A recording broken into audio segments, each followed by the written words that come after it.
Hi, it's John and welcome to the channel. Great to have you here today. It is Sunday, December the 29th, just after 6 o'clock with the big blue mug of coffee this morning. I've enjoyed a couple of mugs already. I was up just after 4 a.m. and a lot of people are talking about a viral video that happened here in Canada. I think this one has gone worldwide. We're going to talk about that today. Lots of talk about Justin Trudeau, whether he'll resign, pro-rogue government, whether we'll have a vote of non-confidence, whether Singh and the NDP will vote non-confidence in the government. It's all speculation and BS. We could do that all day long. Let's talk about the woman who told Justin Trudeau to get the F out of British Columbia. You've probably seen the video on this one, and I've got my take on it because there was lots of discussion on this on X yesterday, whether we should be speaking to our political leaders like this and whether this is a very Canadian thing to do. If you haven't seen the video, here it is. Mr. Prime Minister. Yeah. Please get the fuck out of BC. Have a wonderful day, man. Yeah, you suck. So what do you think of that approach for someone who is a public elected official, even if it is Justin Trudeau? I've been back and forth on this one since I first saw that video. Apparently the woman's name is Emily Duggan. I've got a little bit of a quote from her from an article that was written about this video. I'll do that in just a moment. But I've landed in a place, and the reason I've landed there is because of something that's a little bit different. I think a different perspective on this one. Let's look at some of the people who have commented on X on this. We'll look at Justin Trudeau's ego. Okay, this is a funny take on it. Today I was greeted by my adoring fans in BC. Volume up and listen as this woman says, "We love you. Please run again 4 more years." Or at least that's what it sounded like in my head. But more often than not, people were responding like this. "This woman speaks for all of us." This is from Right Blend. "Mr. Prime Minister, please get the F out of BC. You suck." Or this one right here from Joe Warmington, who writes for the Toronto Sun. "Yes, he scolded Canadians, divided them, froze their bank accounts, brought in the Horses and Emergencies Act to round them up, and plummeted the country deep into debt. So he deserves an earful, but he's still Prime Minister." Now, Warmington has written an article about this. Here it is right here. I'll put a link in the description so you can read it as well. Warmington, Justin Trudeau ambushed at BC ski resort and told to get the F out of town. And again, the woman who did the video is named Emily Duggan, apparently. And in the article from Warmington, she says this, quote, "Justin Trudeau walked right in front of me just as my family was leaving the ski hill. And I was like, 'I have something to say to you, man,' she said.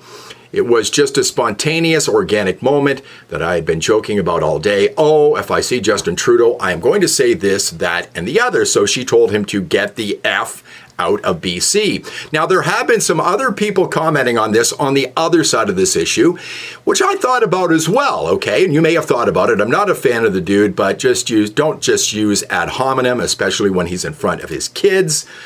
Point well taken. Woman in BC harasses Prime Minister Justin Trudeau while he's on his vacation, telling him to get the F out of BC. You suck. Truly an immature approach. And here's another one right here. "He does not deserve to be treated this way. How crass and rude. Let's just vote him out." So we've got people on both sides of this issue. But there was a poll on the Toronto Sun website. Here it is right here. Not overwhelmingly in favor of this question. Is it okay to give Trudeau a profanity-laced earful while he's vacationing with family?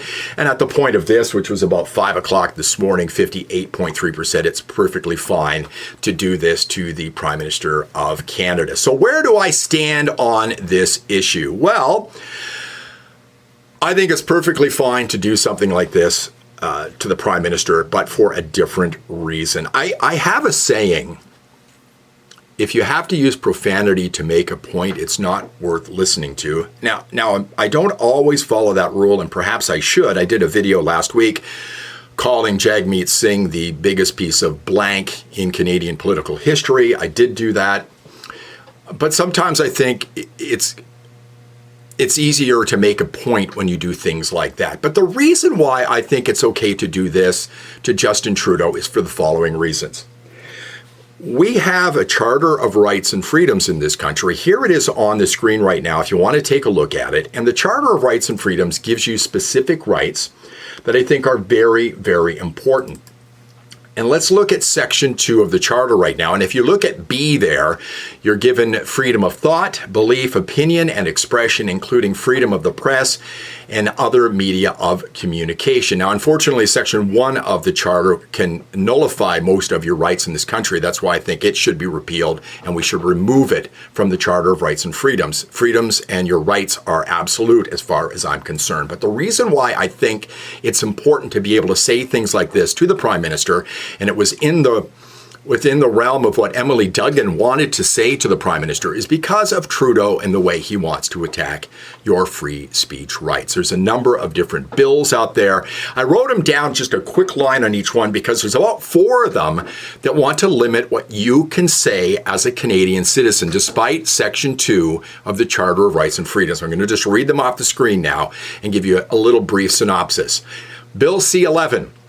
CRTC regulation of the internet, making Canadian content more prevalent, government control of information with Bill C-11, and they will boost government-friendly sources. So you will have the government being able to tell you what you can and cannot see on the internet. Then there's Bill C-18, forcing search engines and social media to pay for links they provide to news organizations.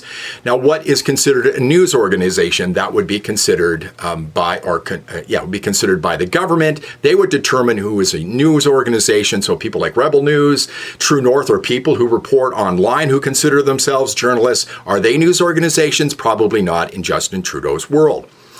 C-36, an act to amend the Criminal Code and the Canadian Human Rights Act, and to make related amendments to another act, including hate propaganda, hate crimes, and hate speech. Well, what is hate speech? What is a hate crime? Government would determine what is hate speech. I did a video the other day asking Trudeau to fire a woman who is a Muslim woman. Would that be considered hate speech? Could I go to jail for doing that, or be fined because of hate speech for my personal opinion, my free speech? And then there's Bill C-63, online content moderation by the government of anything that is harmful, and pointing out specific groups that are considered, if you said something against them, would be considered a hate crime. And some of these things have huge fines and jail terms involved with them. So Trudeau is trying to clamp down on your freedom of speech, and I think it's important that you have it and are willing to, or act on your freedom of speech when it comes to people like Justin Trudeau. And people are rightfully pissed off about what Justin Trudeau has done over the last 9 years. Increased cost of living, the cost of food, the cost of rent, the cost of housing. We've had the WE scandal, SNC-Lavalin, the Green Slush Fund, AgaCon, Chinese interference in our elections, traitors in government, the ArriveCan app, which cost millions of dollars. He's doubled the debt, massive deficits, carbon tax on everything, freezing bank accounts. Things like that got people pissed off. And I think they have a right to let the government and Trudeau know how pissed off they are, and they want him to leave. So good on Emily Duggan. That's where I stand on this issue. How do you feel about it? Let me know in the comments below. I do appreciate you watching. See you on the next one.